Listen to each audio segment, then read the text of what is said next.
کوئی کہتا ہے امام مہدی رضی اللہ عنہ کا ظہور یہاں ہوا ہے، کوئی کہتا ہے وہاں ہوا ہے، کوئی کہتا ہے عیسیٰ علیہ السلام آ گیا ہے، کوئی کہتا ہے دجال آ گیا ہے۔ کچھ دن پہلے ایک شخص نے حضرت عیسیٰ ہونے کا دعویٰ کیا تو بہت سے لوگ کہنے لگے کیا پتہ سچ میں حضرت عیسیٰ ہو۔ پھر انڈیا کا بجندر سنگھ جو مردوں کو زندہ کر رہا ہے، لنگڑوں کو پاؤں اور اندھوں کو آنکھیں دے رہا ہے، تو مسلمان کہنے لگے کہ یہ دجال ہے۔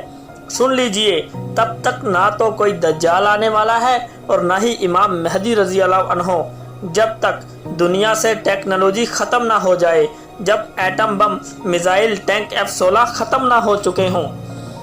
کیونکہ حضرت عیسیٰ علیہ السلام اور امام مہدی رضی اللہ عنہ جب آئیں گے تب 61 سالی کا زمانہ ہوگا، تب دنیا سے ٹیکنالوجی ختم ہو چکی ہوگی، تب بجلی، موبائل، ٹی وی ختم ہو چکے ہوں گے۔ تب تک امام مہدی نہیں آنے والے جب تک عالمی ایٹمی جنگ نہ ہو۔ ایٹمی جنگ کے بعد دنیا سے ٹیکنالوجی دھواں بن کر اڑ جائے گی، آدھی سے زیادہ دنیا موت کی نیند سو چکی ہوگی، بجلی اور ٹیکنالوجی ختم ہو چکی ہوگی، ایٹم بم کے حملوں کی وجہ سے دنیا میں 61 سالی آ چکی ہوگی، فصلیں اناج دینا بند کر دیں گی، بادل بارشیں برسانا بند کر دیں گے۔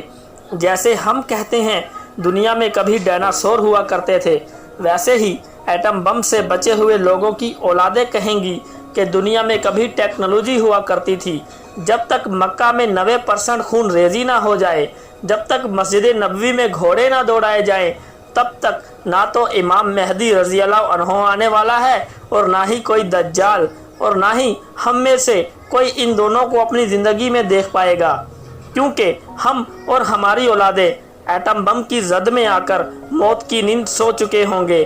اس لیے یہ صرف قیامت کی نشانیاں ہیں کہ حضرت محمد صلی اللہ علیہ وسلم کے بعد بہت سے ایسے لوگ آئیں گے جو کہیں گے کہ وہ رسول ہیں، جو مردوں کو زندہ کریں گے، جو نابینوں کو آنکھیں دیں گے، مگر میرے پیارے نبی محمد صلی اللہ علیہ وسلم کے بعد کوئی نبی آنے والا نہیں۔ امام مہدی آئے بھی تو ولایت کا جوڑا پہن کر امامت کریں گے، اور حضرت عیسیٰ علیہ السلام امت کا جوڑا پہن کر مقتدی بنیں گے اور امام مہدی رضی اللہ عنہ کے پیچھے نماز پڑھیں گے۔ اس لیے یاد رکھیں کہ ہماری زندگی میں امام مہدی یا کوئی دجال نہیں آنے والا، یہ سب فتنے ہیں۔ ایسے لوگوں کو اگنور کریں جو ایسی باتیں کرتے ہیں، جو خود کو خدا یا نبی کہیں۔ معلوماتی ٹی وی کے ساتھ رجب عکاس کو دیجیے اجازت۔ اللہ حافظ۔